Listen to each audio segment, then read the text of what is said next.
everyday thing. It's an everyday thing. It's an everyday thing when you let your nuts hang.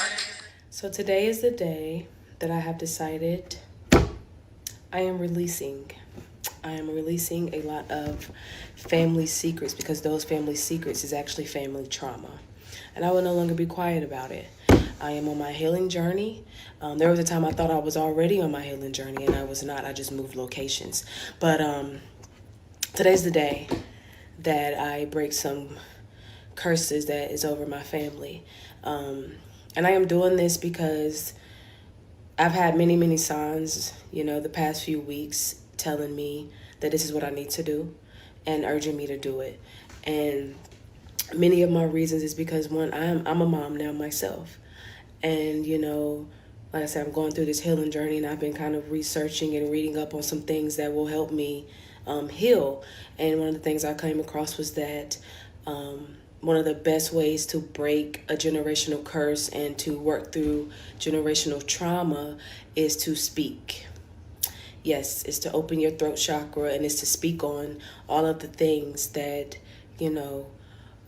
created a lot of trauma in your life. And, I want the best for my son mentally, physically, financially, all of the things. And so I'm going to start with releasing some things now. Second, there will be many, many, many little girls and women who I believe my story will help, past, present, and future. I believe it will help women to see the type of things that they are in and see how their traumas that they, don't really speak on affects their everyday life. Even when they think it no longer does, it does. And also, I'm vindicating myself. I've had a lot of people treat me the worst kind of ways, and I've had to fight to prove my innocence in things. I've had to fight to prove that it's not me, it's them. I've had to, pull myself up each and every time. I've had to fight a lot of battles alone because no one cared. No one even cared to listen. So with all of that being said, when I was 9 years old, I found out that my mother was the mistress to a man who was married and also happened to be the pastor of the church that we were attending. And for many, many years, I had to go to that church and sit there and hold that secret. It was a secret that no child should hold for anybody. And of course, my trauma didn't begin there. It started way, way earlier. So as I was saying, that my trauma started even before the age of 9. When I was about 4 years old, I remember my auntie's father of her kids, he broke into our home, and I watched him assault my mother and my auntie. My grandfather, he was a crackhead, he was a junkie, and he stole the heater out of her home. And so for a couple of nights, we shivered in the cold.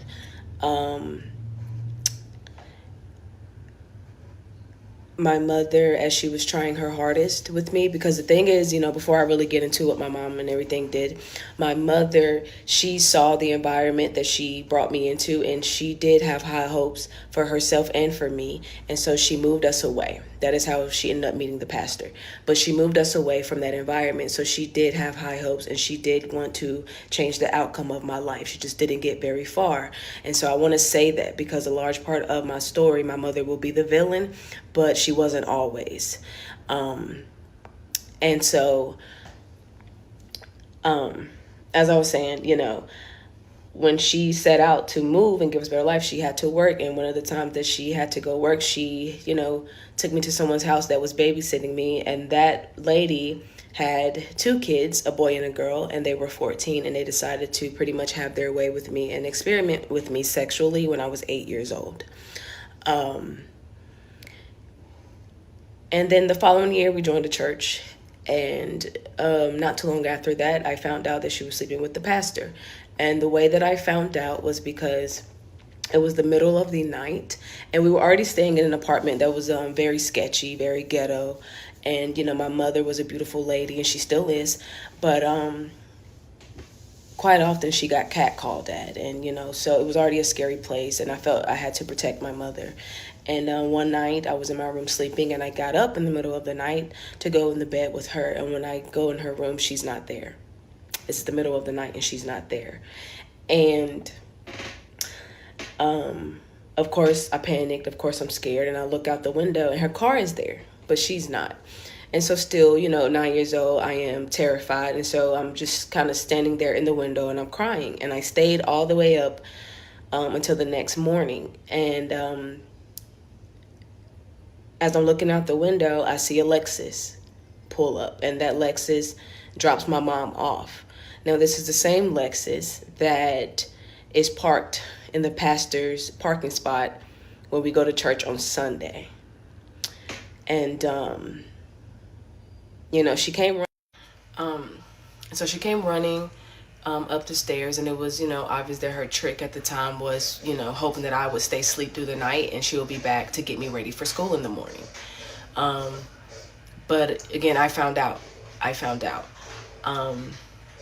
And before I go further into that, I want to talk about my father and who my father was. So my father, he committed a murder when I was barely 1 year old, and he ended up doing time for it, about 25 years to life. Now, because he was not in the home directly, like obviously his absence had an effect on me, but he wasn't a direct issue for me. So I think his story is his story to tell. I don't quite know everything that really transpired with his case. But then my grandfather, he also went to jail for a murder. Now, I don't know if he was the one that pulled the trigger, but a cop did die after him and his two other accomplices after they robbed a bank in Jamestown, North Carolina. Now, that story, his name is Frankie Squire. So that story you can actually look up, and you can look up Faye Brown, because she was one of the accomplices, and she's the one that's actually given her side of the story on everything. But it was actually on the ID channel or the Discovery Channel, something like that. So this is a true story. All of these things that I'm telling you did happen. And I've just been very, very quiet about it. But I've realized I have a very powerful story. I have a very, very powerful story, and I just want to share it.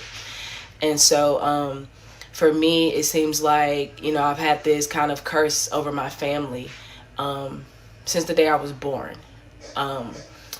And so, I want to share how that manifests and how that continues to go through generation after generation. I'm trying to break it completely. So anyway, back to my mother. And so she came running home, and again, like I said, I saw the car. It was a Lexus, and it was the same car that the pastor drives on Sunday. And of course, I began to question her about it, and immediately she would deny. I don't think people understand that when people ask you something like that, it's because they already know. And so me as a little girl, as me already knowing, and you're denying, it totally rewired my brain right there. It truly rewired my brain. And I know that probably from her standpoint, she felt like, well, you're a child, you shouldn't know. But I already know now. And so one of the things that would happen was that I would have to sit in the pulpit, and I knew this secret. And it broke me down, because I thought about the wife. I thought about his kids. I thought about, what would actually happen to me if this secret really did got out, because I was really close friends with his niece by marriage. So imagine, me still having to meet up and still play like I don't know anything and be in their family's face. That was the thing. And it took me a while to realize that eventually everybody kind of knew, and the wife knew. So she would do things like she would invite me out to take me shopping.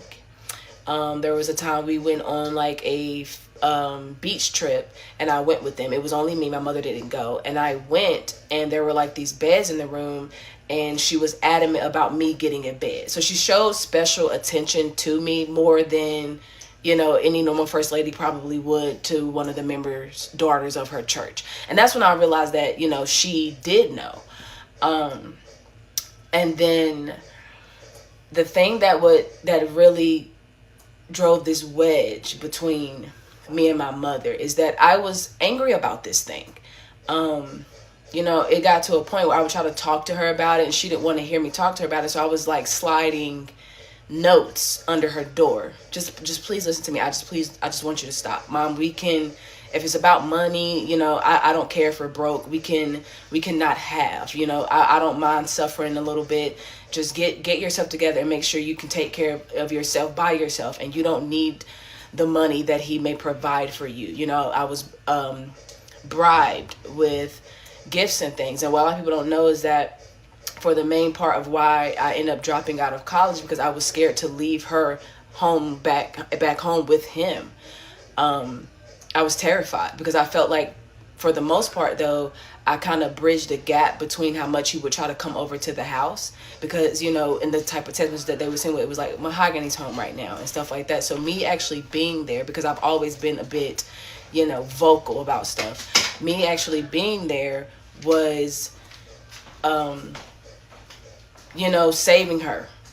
And she ended up having like this mental breakdown a bit too when I went to college. And so I dropped out. I was like, I gotta take care of my mom, and so I wasn't even able to pursue that at the time that I should have been able to pursue it. And during the childhood, we would get into it about it, and I would be, you're a homework, because I would get mad at her about it. I would begin to break her things because I wanted attention. I wouldn't get the attention. She had to kind of sneak out in the middle of the night. So once she would sneak out and come in the morning, she had to go to work. And when she got home, she just wanted to sleep. So I didn't get help with my homework. I wasn't able to talk to her about my day. Barely did she cook anything. And so that began to make me angry, and I began to ruin things in the house, especially the things that I felt like he bought her.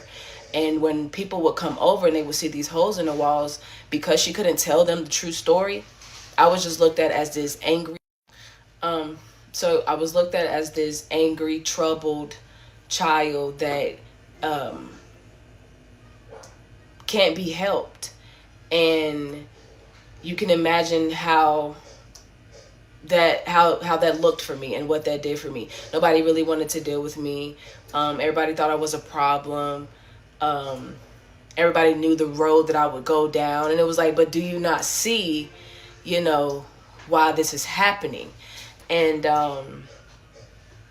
even when it came to family and stuff, we ended up homeless because she ended up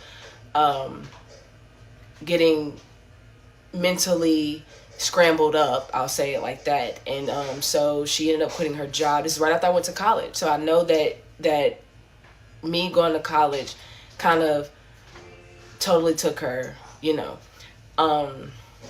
and so I literally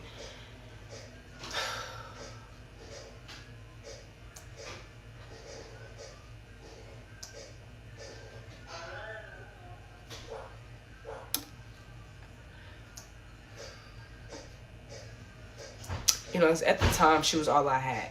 And so for something to be going on with my mother and me not being able to do anything about it, I ended up getting angry at that too. So I called her sister, I called my grandmother. I'm like, y'all come get her, because I don't know what to do. There's nothing that I can do.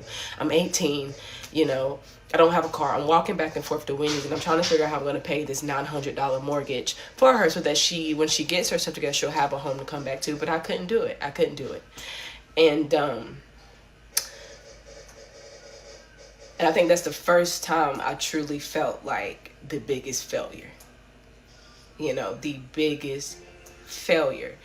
And at the time I had a boyfriend, and we were going to move in together. But then I realized, well, my mom's gone back home to her hometown, and I'm up here with a boy that's out of high school. And if he start beating on me, what I'm going to do? And so I ended up following her back home. And because it was now both of us in family members' house, I felt like I was a bit too much being there. And so I ended up going to stay with a cousin of mine. And from there, I ended up doing coke and ended up going to jail. And so that was like my first wake up call to like, what are you getting yourself into? And so I didn't do any of those things anymore. And from there, with getting arrested at that moment, I had a sister. So I have two sisters on my father's side. I won't get into anything, too far with either one of them, but I chose to go and stay with one because once she got word that I was in jail, she and her mother came and got me out. And so I ended up going over to her house in the projects, and I stayed over there. And there was a man named Willie Carl, and he was a crackhead. Now, at this time, I had no idea truly what a crackhead was. All the ones that I've seen on TV, you know, were like slumped over and, you know, in these certain environments. And he was somebody, you know, I guess you would call a high functioning drug addict. And so he didn't come across to me as anyone that I should be afraid of. And at the time, the sister that I was, you know, staying with, he pretty much told her, because she was doing a bit of some substances, and he pretty much told her that he would give her the substance only through me. So only if I went over there to get it from him to bring back to her would she get it. And, you know, at that time, the drugs had her brain so fried, because I want to say that she eventually apologized to me for everything. And she was just as lost as anybody could be lost. That's it. She had her own story to tell. And still, though, she wanted those drugs, so she sent me over there. And me being, you know, not really, this was also me getting to know her and things like that.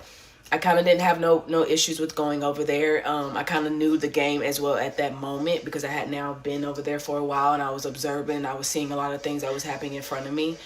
And, you know, it was one of those, nothing's going to happen to you. He just going to talk to you, you know. So I went over there and I would talk to him. And that's exactly what happened. And, you know, I was such a naive sweetheart that, you know, I would tell him things like, you know, you could stop doing crack today. And, you know, he would show me pictures of, you know, who he was before the drugs took over. And, you know, I said, you know, that looks like somebody that you want to be again. And he had kids. And I was like, you can go back and be in those kids' lives. Just naive and, you know, whatever. And at the time we were smoking weed, and he ended up lacing the blunt, and he put crack in the blunt, and I hit it, and I liked it. I liked it a lot. And so from there, for about 8 months, I was addicted to crack. And I remember, you know, nights that I would just kind of cry about it, and I would say, you know, I'm gonna get out of this. And I want to say what actually truly motivated me to begin speaking out on my own situation. And it was this woman, you know, she got on Oprah, and she talked about how she had to go no contact with her son, who was threatening her and being very disrespectful towards her. And what she said about him was true. It was absolutely 100% true. But the thing is, she didn't get up there and truly tell what she put that child through, what that child had to experience, because he was born to her in her situation. She did not talk about that. You know, she started off first wanting to talk about how much of a horrible, you know, son he became towards her, you know. And like I said, I know that's true on both sides, though. You know what I'm saying? Because when it happened to me, like I said, once the crying and the begging and the pleading for her to stop didn't work, I began to get angry at her. And I began to punish her. I absolutely did. And the thing is, there was a time I was about to tell my little cousin, you know, what was happening. And she overheard me about to tell her. And she came in there and whooped my motherfucking ass to shut me up. She did not turn me loose, you know. She tore my ass up for real. And so she actually ended up being the one who even taught me that level of aggression. So when I would get into it with her, I would put my hands on her. I never threatened my mother, though, you know. But I did absolutely put my hands on her. And that could have taken her out as well. But I'm actually really bigger than my mom as well. So there was a level of restraint that I would still have. But again, you know, they talk about how the child is and how angry the child is. Let me tell you something. If you see a child that is angry, the parents are to blame. The parents. And a lot of times the parents can't really control certain things, like that mother. When she began to speak about what happened, you know, their father was abusive and she was going through this abuse and everything like that. So these men, they will put on a mask to get women or to seem like a safe space, like the pastor. And then they begin to do the most horrible things and they try to control these women, right? And the thing is, though, when you get out of that situation, you owe it to your child to be with them, to be present, to get them the help that they need. If they need that help, you owe it to them. And what she did was she jumped right into another relationship with a man and acted like nothing even happened. That son was still hurting. Now, on the flip side of that, though, at a certain age, you do need to learn or figure out how to release those things. Because although I was angry with my mother, there came a point where I was like, you can't keep punishing this woman. Because now who are you? You're letting all that anger and all of that type of things, overtake you. And now you're the villain. You got to release that type of thing because now, who are you now? And again, I want to address the, you should go to therapy comments that kind of keep coming up here and there. Here's the thing. Of course, I definitely don't have a level of trust in anybody. Let me tell you why. Because I trust myself. Okay? Bar, bitch. I trust myself. So I don't need to trust anyone else. Also, this is my platform. And I get to choose whatever I would like to do with my platform. Okay. Also, it is a psychological thing. So let me break it down to you. So the pastor, he was not some country bumpkin pastor with about 5 members in his church. This man had true connections and true power. Okay. And I'll get to who he is. I'll reveal him. But he had connections to pastors like Jamal Bryant. He had connections to pastors like Prophet Karn. And he had, there's this one pastor, real old and his neck don't move. I can't remember his name right now, but he was still a powerful man. And, with that being said, there was a situation where I got into a little tussle, a little fight, when I was in school. And this was part of the bribing as well. But he was a man who knew lawyers and judges, because y'all have to understand a lot of the lawyers and judges, they go to church, okay? They go to these churches. And so a lot of the times judges will use pastors to talk to their congregation to get the congregation to vote in those judges in, that town. Okay. So I had that situation happen, and the judge who was over my case was one of the judges that our church helped get elected into her seat. And the lawyer who also got me off of that case, he knew her from a church that he, preached at and stuff. Okay. So me as a child, you have to understand that if I went to therapy 9 out of 10, it would have been a therapist that he knew. Okay. Which means that anything that I would have told that therapist would have went back and told him. So then they would have got a, inside scoop of what my psych was.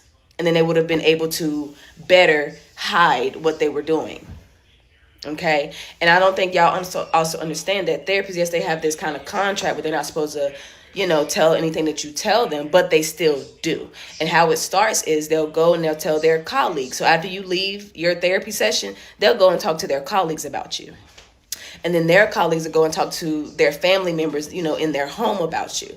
And then that family member will go and say some other stuff. So your little story that you think ain't getting out, your privacy that you think isn't getting out, it is. And you just don't know about it. Okay. And they may not necessarily put a name to it, but every time you walk into that office, they know it's you. So a lot of things that y'all think is private out here is not private. And that's why if you're going to really do some dirt, you need to do it by yourself. Back to my story. So, at this point, I'm on crack now. And, of course, people treated me even worse than they treated me before. And, this is why I'm telling my story, because I need y'all to understand that person that you see strung out on drugs, that person that you see, hopping and bopping and being wild and everything like that, especially at a certain age, that is a person who was somebody's baby, who people ignored, who people left out in the cold, who people abandoned, who people turned their backs on. Okay, where something happened to them and there was nobody around that they could go to about it. That is what that person is. Okay. And not when they dibble and dabble. No, when they are strung out. That means the pain that they carry is so bad that because they can't even take themselves out, they're hoping that those drugs take them up out of here. And that is where I was at. Nobody cared. Nobody listened. You know what I'm saying? And as I'm telling the story, word already got out to my mother that I'm talking about her. And that's fine, because I don't expect to talk about anybody and, you know, it don't get back to them. That's how that works. But the thing that's bothering me is that I know that the same people that are running to quickly tell her what I'm talking about were the people in my family that were slow. Matter of fact, didn't even help at all when I'm out here on the fucking streets doing crack by myself, looking for love in all the places that I couldn't get from my family. And what, I guess y'all thought I deserved that? Because I was angry and my mom played it smart and came off as innocent and sweet, so y'all gathered around her to help her out, but fuck me. You know, I'm considered demonic and a problem, and the whole time I'm hurting. I'm just angry about it. You know, and my mom come up here one time and she's like, oh, you making a lot of money. You could have went on that family trip with us. Why would I go any fucking where somebody don't like me? Them people don't like me. They showed me that when I was out here by myself and nobody came to check up on me. Nobody came to pray with me. Nobody came to do anything. And when I did come over and I had an emotional outburst, motherfuckers kicked me back right on the streets. So why would I show up for anybody as my best self? Because I had to work on myself, for myself, by myself.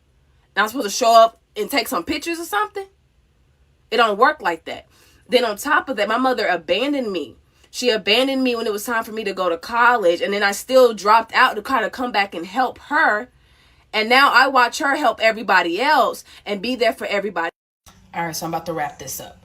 But recently my mom had moved up here. And it was supposed to be this kind of exchange, you know. We had spent about 7 years apart because it got to the point where I did not like her. And, you know, it was because she did not like me. And so I guess we set out to kind of try our relationship again and, you know, mend some things and start anew. But it wasn't until she came up here that I realized that all of, if not majority, of my abandonment issues and my trust issues and things like that literally stemmed from that situation. And her coming up here kind of sent me more into a spiral. And now I'm like, I don't even know what to trust or who to trust and stuff like that. And because also for me, experiencing that situation, it was like this pastor, he has everything. He has a beautiful church. He has members that follow him. He has a beautiful family, a beautiful wife, and that wasn't enough, you know. And, you know, here I am building the foundation with my husband, but when will I maybe not be enough? And I know that these things happen and people just kind of fall out of love and stuff like that as well. But I love hard. I really do. If I am in love and stuff like that. And it has always been in the back of my mind that I need to always have a, if a nigga cheat, you know, leave plan always brewing.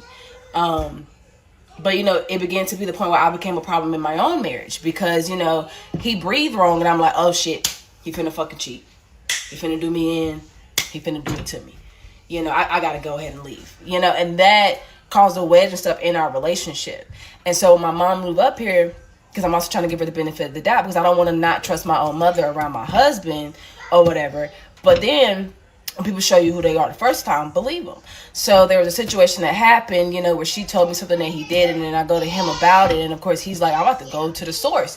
And he about to bring it to my mother, and I stopped the conversation because I'm like, what we're not going to do is bring my mother into our situation. You know, that's not how it works like that. And before I used to be the type of person that told everybody everything, and then I had to learn, shut the fuck up about my marriage. But when that happened, I shut the conversation down and I leave out of the house. My husband tells me, because we tell each other everything, he tells me that my mama then looked at him and whispered, I'll talk to you later. So she had planned to talk to him behind my back about the situation after I told them, you know, let's not do that. She took it upon herself to say, I'll talk to you later. And that is what she has done to me my entire life. She would go behind my back and say these things about me, even though I'm literally here to help heal her as her daughter and love her. And she allowed other people to look at me as crazy and everything like that because I was trying to stand up for certain shit that was just fucked up and wrong. And in conclusion, I just want to say that the choices that we make each and every time we make these choices, they affect our kids profoundly. Okay, they truly can break our kids down and create problems for generations to come. And if nobody heals from it, if nobody speaks up, if nobody says, hey, that's wrong, that's not right, and the people that are doing wrong don't say, damn, yeah, I'm fucking wrong, let me fix this situation, it will be a whole fucking problem again for generations to come.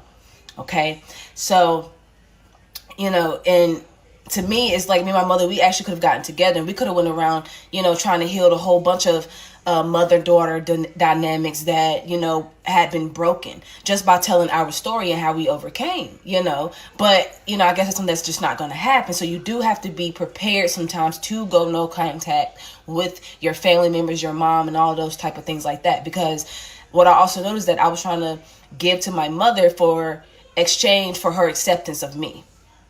And it was never going to happen. It got to a point where she would try to send affirmations and tell me that I was beautiful and stuff like that later on. But it was like, I needed to hear that at 14. 14-year-old me, craved that. And I was getting to the point of where I was wanting to unalive myself and stuff like that. And nobody cared. They were just ready to send me on to, a grippy sock, vacation. And that was kind of the plan too, to shut me up.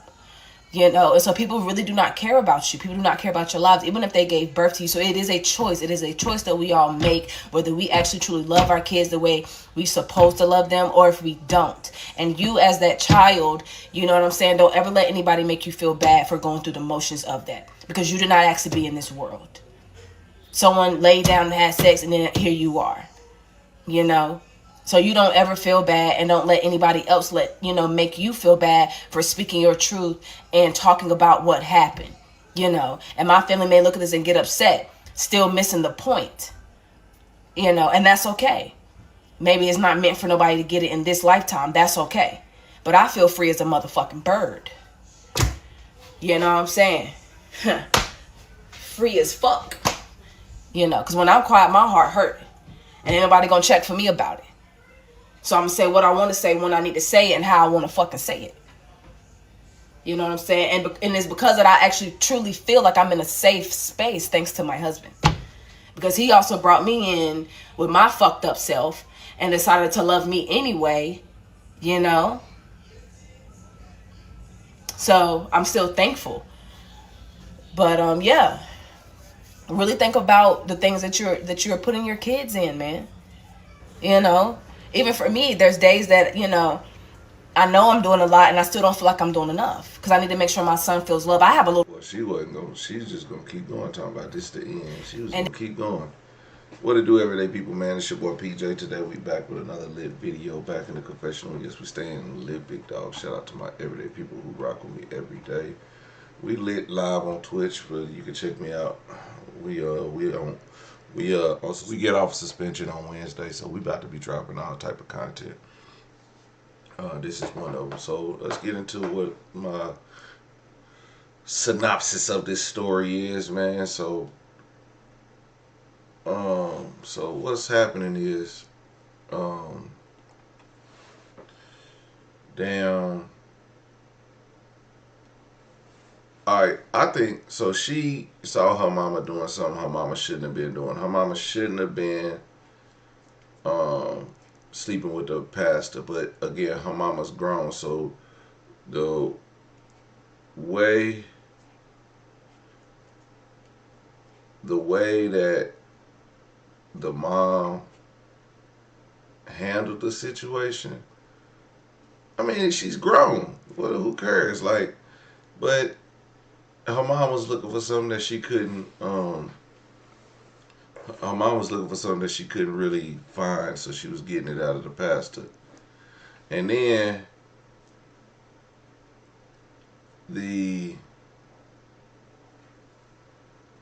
I don't know. It's kind of hard to say. Like she was looking for something in her mom, and she was trying to be the mom because the mom was neglecting her. And then so she went going looking for love other places, ended up on crack. Luckily she didn't end up with like a bunch of kids. Maybe, I don't think that she said she had a bunch of kids at an early age. She's married now, so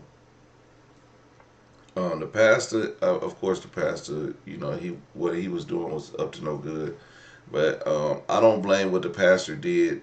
That is what shaped her life.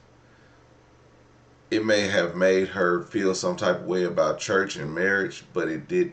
It has nothing to do with her. The the mother, who was the directly responsible for how her child is to uh, turn out, she failed her because she was a single mom. She didn't know what to do, and then her mom was going through things, uh, almost becoming homeless and having to leave where she was at, and her as a daughter still trying to be her protector. Really, and it wasn't her job to be her protector, but that's just how children are sometimes. And well, you know, it happens like that. But was this her? I don't see what her story. Why she had to tell her mom's story to tell her story. She didn't necessarily have to tell that her mom was sleeping with the pastor to tell her story of how she felt neglected. She could have left that whole pastor situation out, but I think it was kind of important based on the full story. But she could have left it out and still told us how her mom neglected her for other men and things of that nature. It didn't. I think her telling that she was actually sleeping with the pastor, you know, the pastor and them probably just now getting over. The pastor and his wife probably got over it now. Again, people who know you know what church this was and who the pastor was, and TikTok is a big place. So I don't know why her mom's story had anything to do with this, but then it does make a lot of sense, but then it doesn't. It was like a important information that could have been left out, and that's okay. But shout out to her for a story. Then when she got on crack, I understand a lot of family turning back on you. But again, I wonder. I was wondering if she was gonna take accountability for any of this information. Now she could probably say, "No, I take accountability for what I did or what I did," but it shows as if everything that was happening, it was like one one situation caused and justified another situation. So she got into one situation, then that created another situation and another situation. And her going to jail, and she said something I wanted to point out, but it was like so many stories ago. I kind of forgot what it was about, but she said something. I need to start taking notes. She said something, but it was just like she was blaming everything on all the situations instead of taking accountability for her just being reckless and in the streets. Oh, I think it was something about her putting her hands on her mom and stuff like that. She was like, uh, parents blame the kids because the kids lash out, but then they forget that they're the one that caused and showed them the anger that taught them to lash back out at them. And that is true. I don't think that's exactly what I wanted to say or what I was talking about, but it was in that same, I think, around that video.